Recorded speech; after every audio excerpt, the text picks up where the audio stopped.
полуденный часок в мордовской досторонке размышляли про обед повара-девчонки. Что готовить будем мы на обед сегодня?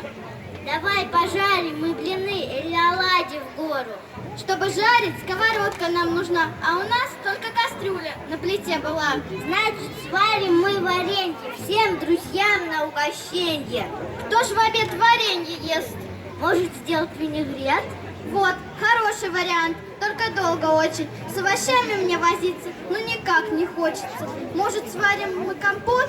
Кого мы будем им поить? Макароны давай сварим. Надоели. Ну, не знаю. Может, суп? Или картошку. Лапшу из курицы. Окрошку. Можно долго еще спорить, что же на обед готовить. Вдруг раздался странный звук.